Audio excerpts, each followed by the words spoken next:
video. Yun mga amigo at amiga, tayo ay pupunta ng Philippine Embassy. Yun. May gagawin kami ni amiga sa Philippine Embassy. At itong way na to, ito yun. At anong place na amiga? Anong pangalan? Anong pangalan nung natin? Anong street? Al-Sabah Salem? Sabah Salem. Ayan. Ito yung bagong ngayon sa embassy, sa Philippine Embassy. Kaya samahan nyo kami at tingnan natin ang bagong embassy ng Kuwait. Buti pa ang Philippine Embassy natin palipat-lipat lang.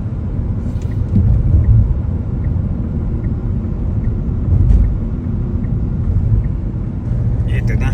Dito na tayo sa highway. Ito yung parang pinaka-expressway sa atin eh. Ito yung pupuntahan natin sa Philippine Embassy. First time namin ni Amiga pupunta dito. Kaya samahan nyo kami ni Amiga at baka kami maligaw. At tayo'y may gagawing importante dito sa Philippine Embassy. At tingnan natin kung anong tsura ngayon. Dati bago kami nagbakasyon ni Amiga, may video kami noon ng embassy. Pero ito kasi bago ngayon, bago lipat itong embassy.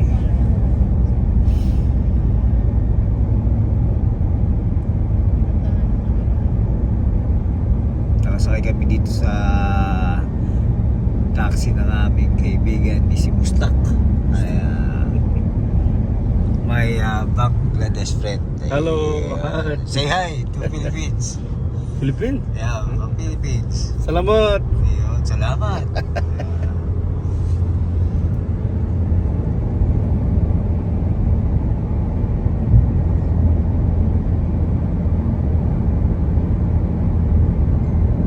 Ito yung mga building dito sa gilid. Ito yung sabi ko nga parang expressway dito sa Pilipinas. Ayan. Ito naman, ito yung sa Kuwait. Ayan, makikita nyo, ayan yung Kuwait Hospital. Ayan. Parang nasa may Alabang tayo, Asian Hospital. Ang tanda ko nun dati, merong hospital na isa papuntang Alabang, papuntang Laguna nun, yung South Expressway. Yan, makikita nyo yung bus, yan yung kalimitang bus dito. Yan ginagamit namin ni Amigang bus, city bus. Sabah Al Salem area ang pupuntahan pala namin. Yan, Grand Hyatt ito. Pag nakita nyo ang Grand Hyatt, parting kanan dito sa may Grand Hyatt, yung Sabah Al Salem. Yan, makikita nyo, ayan Sabah Al Salem. Tapos kanan lang kayo, unang dito kanan kayo.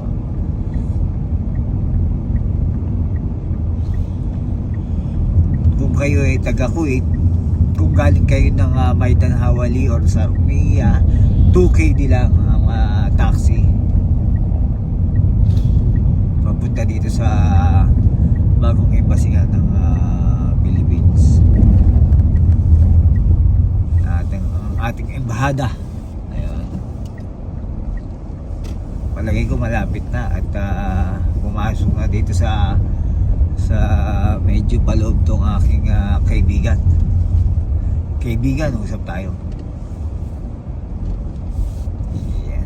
Parang kaming nasa parking lot lang.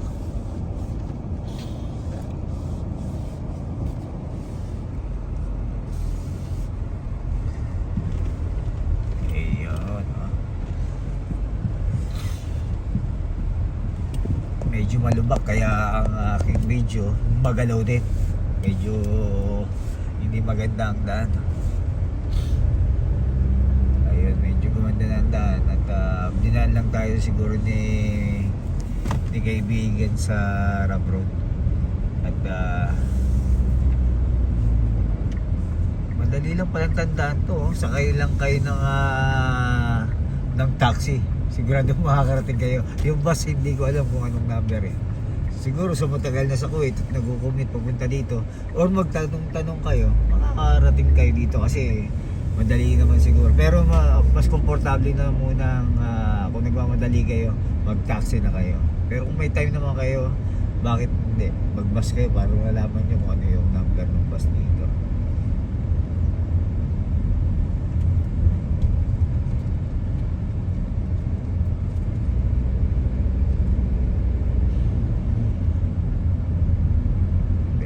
Malamang nose near? Yes, near.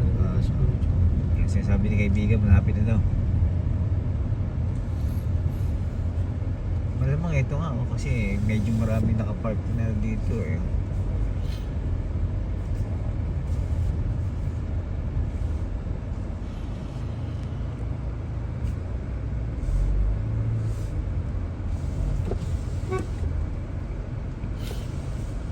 इधर एम्बेसी कुठं आहे first right second right Mukhang unang punta rin ng aking tropa kasi nagtanong pa siya dito. Pero at least alam niya yung lugar. Pag nandito ka na kasi sa lugar, malapit naman. Ano, kasi isa lang naman ang Philippine bus natin dito sa Kuwait. Pag naging dalawa to, magtaka ka. Baka yung isa eh, kwan, pege.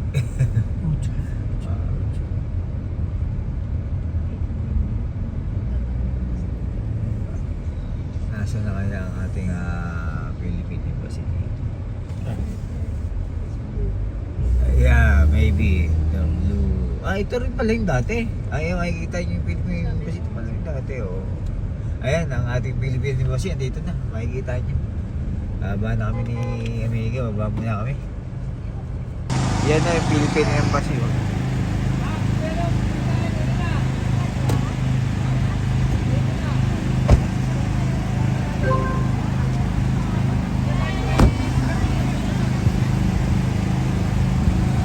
Yes, Amiga. Na.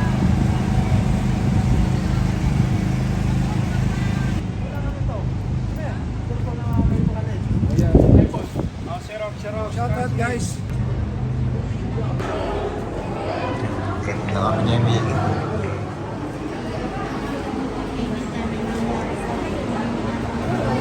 Ayan, basta tayo. Tapos na yung nakasikaso natin dito sa embassy.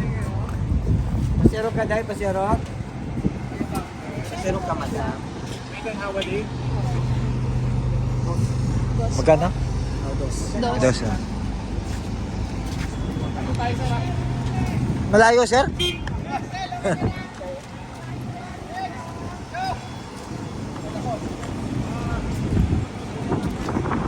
Yan, tapos na. Tayo sa Philippine Embassy.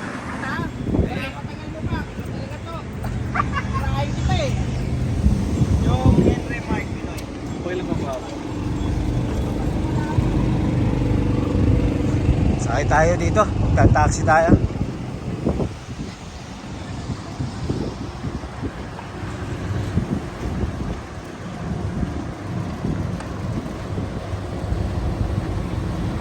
Uwi na tayo at kain tayo ng embassy.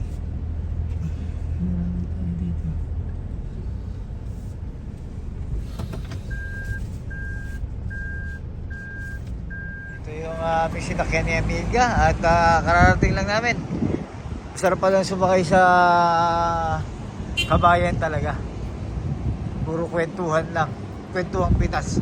Dito kami sa building namin ni Amiga at tara, pasok na tayo. At hanggang dito na lang siguro ang aming video at ingat po at respeto sa bawat isa.